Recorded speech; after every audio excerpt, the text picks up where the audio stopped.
walked home, laden with bags and packages. She stopped at the store after work and got lots and lots of things. Except that she could not get her husband on the phone to ask him to meet her at the car. She had to carry the purchases herself. The hands of the bags hurt her palms, so Lena stopped at the first porch of each house, put the bags on a bench, and rubbed the red stripes on her hands. And then she walked on again. She had walked no more than 200 meters when she noticed that one of the bags had suspiciously stretched polyethylene at the top. "I can't carry it, it will tear," thought sadly Lena, and with a jerk placed the bags on one of the two benches near the nearest doorway. Pop, and one handle did come off. Lena unwittingly witnessed a conversation between two women of the same age sitting across the street. And despite all this, boiled one of them. He left me again, a gray in the beard. My grandson was born, and he's still wandering around. Lias, it's not the first time. He'll go out and come back. And if he goes away, it'll be better for you. Val, I can't stand the resentment, I can't. He didn't even bother to come to my anniversary. How ashamed I was in front of the guests. Well, at least they tactfully did not ask for the host. Why don't you go away? You should have let him fly free long ago. And you too. His mistress calls me and says I won't let him go, but he wants to be with her. But she's not doing a thing. She's drinking there together. She's got him under her spell, that's for sure. He can't get rid of her. If he comes home, I'll turn off the phone and the intercom so she doesn't bother us. I'll cook his favorite soup and I'll take care of his repairs.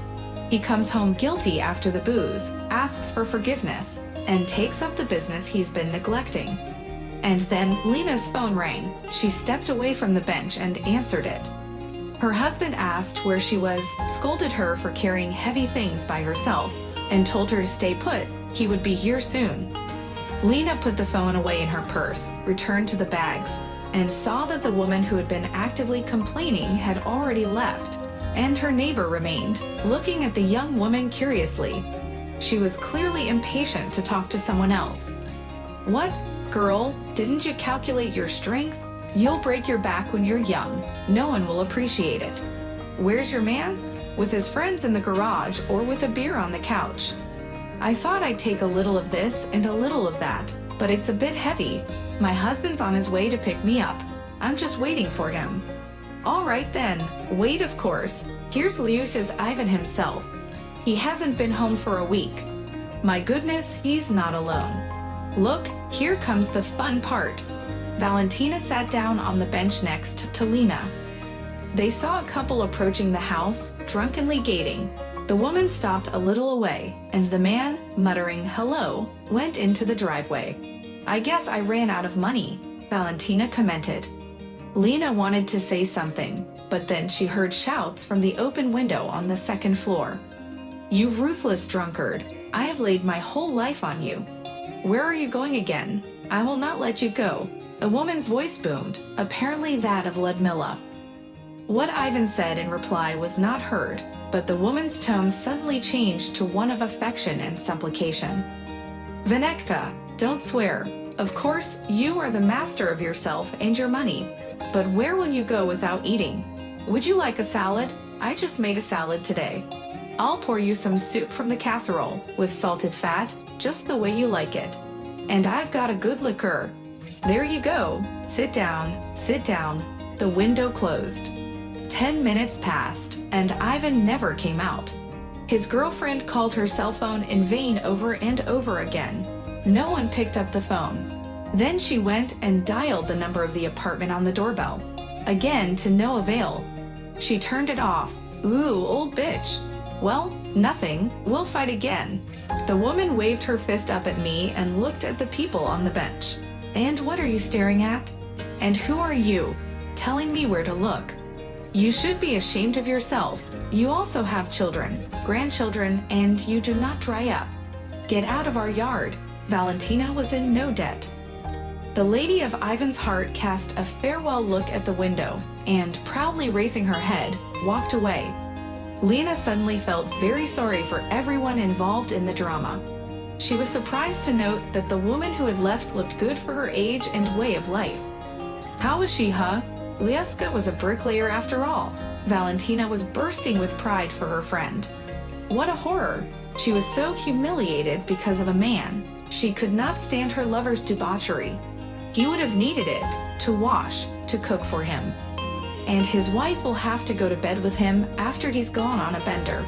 Brr, masochism. Lena suddenly said it out loud and squeaked squeamishly. What are you talking about? What bed? He is her son, Valentina shrieked. He divorced long ago, lives with his mother. Son? What son? Lena stared at her companion in amazement, trying to digest what she was hearing. So is a son. Why are you rolling your eyes? That's what motherly love is like. All his life, she has been hovering over him, saving him from the slightest misfortune, but she has not saved him. He doesn't know how to live his own mind. Well, I must be going. Valentina said goodbye and went inside. Lena thought to herself that it was not for nothing that her bag had torn in this very spot. After all, she and her son Nikitka, still 7 years old wiggly boy, also in the future could destroy like this with their excessive care, love, and concern. Lena was getting into her husband's car when she noticed that the window on the second floor opened again, and Ivan's mother looked out of it. Lena was surprised to note that the distressed Lyudmila, happily smiling. In just a quarter of an hour, she easily went from being the victim to the aggressor, and from the aggressor to the rescuer. And this is her usual transformation. An even greater revelation for Lena was that Ivan, it turns out, is also all right if he goes away and comes back again and again. He is the victim of her mother's love, her savior from old age and loneliness, and the aggressor demanding freedom and money. They live like this for many years, walking in a closed circle, switching roles, aggressor, victim, savior, and playing out their play in front of the surrounding audience. They seem exhausted and long to end this painful symbiosis, but in fact, none of them wants to change anything. The overactive spectators, whether they are caring neighbors, indifferent friends, or ardent ladies of the heart, join in the production for a while, but after playing their secondary roles, they go backstage. All those who do not want to live according to the laws of the system are banished as alien elements. The system fears only one thing, that some of the principal actors will refuse to play their perfectly trained roles. So there it is, the Karpin Triangle. Subscribe to our channel not to miss new interesting life stories. Give us your likes, write your opinion in the comments.